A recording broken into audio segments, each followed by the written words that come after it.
visible? Can people see that? Okay, awesome. So in which case, I can start. I make no apologies for this first screen because it's the 1st of December, so I'm allowed.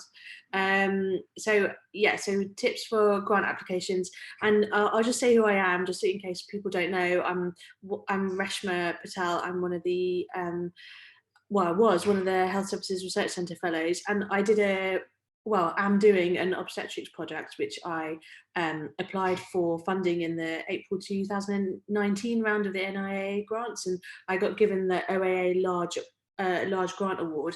So the caveat to this is that I've only ever applied for one, but I did get it. So I suppose that counts. So that's me. Let's see if I can do this. Yeah, so I'm going to go over quite a little bit of what Ollie's already talked about, but hopefully that's not too boring. So the first thing is, as Ollie said, is to figure out who you're going to apply for. So just try to make sure you've done your due diligence with regards to finding the right grant for you, as Ollie said, because as well as the money, it comes with a label and some gravitas, and it comes with clinical and research experience. So try to have a reasonably good understanding of what comes with that grant and what expectations will come with it as well, and what having that grant money will mean in practice. Like, when will they want some outputs? Who's going to be looking at that? To what degree do they want to be involved? So there's a bit more to it than saying you've got some money and can I have it, and have a good idea as to what's been awarded by that organisation before, and if your project kind of aligns with their values and priorities. With specific regard to obstetrics is a good kind of example of what I'm talking about, in that the OAA awards like a small, medium and large grant, so that you can decide whether or not you want a small, medium or large amount of money. But also there are different aspects of obstetric anaesthesia research. So for example, the AAGBI have given obstetric projects before that have got quite a clinical focus, or if you want to do an obstetric project that's got a bit more of a focus in the developing world, then the WFSA have given projects money like that, have given money to projects such as that before, or things like the British Maternal and Fetal Medicine Society. If your angle is a bit more towards that sort of thing, they've given money before. So it's even if you're doing an obstetric anaesthesia project, it's possible that there'll be a specific organisation that is a bit more aligned to what you're trying to get done. Okay, so then my next slide is all about how I thought, okay, a grant application, sure, I'll write down an idea I've got, and then that will be that. But it's way more involved than perhaps I thought it was going to be. So, and it takes much longer than you might think. So I would say that you probably need a minimum of 3 months to write a grant application. And I would probably break down that process into the people required, the budget required, and the PPI required. So you certainly need the right people on board for your project. So what you'll need is, as well as you and your idea, you'll need a range of clinical and research experience. So someone who can help you with your analysis, which might be the first time you've done something like that, but also the logistics. You need to choose the right chief investigator, and you need to have a reasonably good idea as to how your project will practically run, so that you can find people who've done similar things and have had some practical experience of running a project that's similar.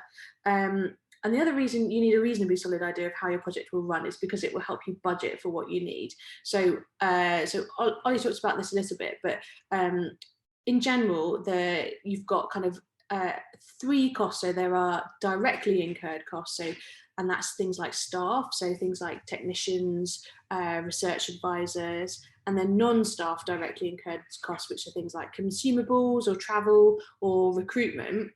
And you've got directly allocated costs of things like PI time or CI time, or indirect costs, so things like if you've got external partnerships. And then PPI takes time, and we'll Ollie's talked about this already, but we'll talk about this a little bit more later on. So talking about people, getting the right people on board, and it takes time, doesn't it, to kind of approach them, discuss whether or not they're the right people for you and whether or not they want to be involved in the first place. And when you're writing on your grant application who your people are, be really clear about what your experts are experts in and what specifically they will contribute to your project. It probably isn't enough just to have a big name on your project to say, look, I've got this big name on my project, if they aren't going to be specifically doing anything. And if you don't say so, it will seem like that's what you're doing, that you're just putting someone on there to say this is this gravitas person is on there. For most of us, it'll be a trainee leading on the project, and which in and of itself isn't really a problem. But again, just try to be quite clear about that you're a trainee leading the project and what support you'll have, so that it's not a problem that a trainee is leading the project. And as Ollie said, try to get some feedback from within your profession, but also outside it, and make sure you have your lay summary reviewed by people outside the profession, and that just to ensure that the language can be understood by anybody. And then the kind of headline for it all is to be really, really clear about what kind of impact your research will have. If it has some clinical application, be really clear about what that is, who it will affect and how, and ideally try to give some idea as to how many people that is, what kind of, how many people will this affect, what kind of impact will all these people having this clinical outcome, what will that mean?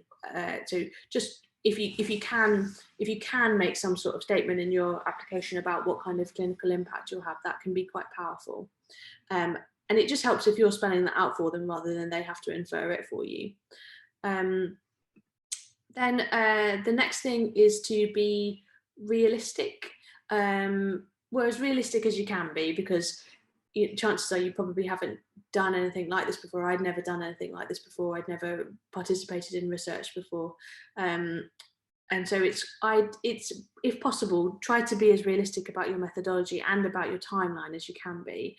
Again, for that reason, it's about having the right people on board. So speaking to people who have run similar projects in order to have realistic expectations about how long each step of your project will take. I think especially now, I think it can be quite baffling to understand why it might take 3 months to submit something to someone and then get an answer, and be quite realistic in your application about how long things will take, because they may take longer than you might think. And then the last thing I wanted to talk about, which has already been talked about a little bit, is about PPI. So UCL, as Sarah mentioned, run courses on how to get the most out of PPI. So they're quite they're broken down quite nicely into what stage of your grant application you might be in. So there's one on how to fill in a PPI section on the grant application form, and how to run focus groups, how to find the right public groups for your project.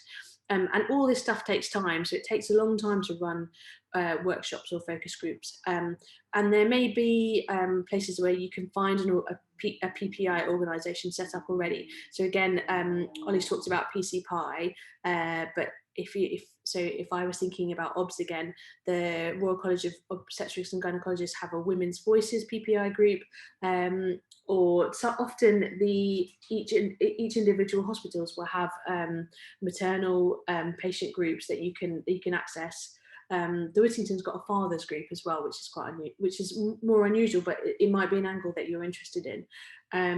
And these groups can really help you refine your protocols and your proposals, and they can be co-applicants for your grant, which can be really powerful if that's something that follows the theme of your project. And they can be involved at every single step, so they can help identify your research priorities, they can help you design your data collection tools, but yeah, just to say that unfortunately all of that takes quite a bit more time than you might think. And that is actually me, Ollie, I'm done.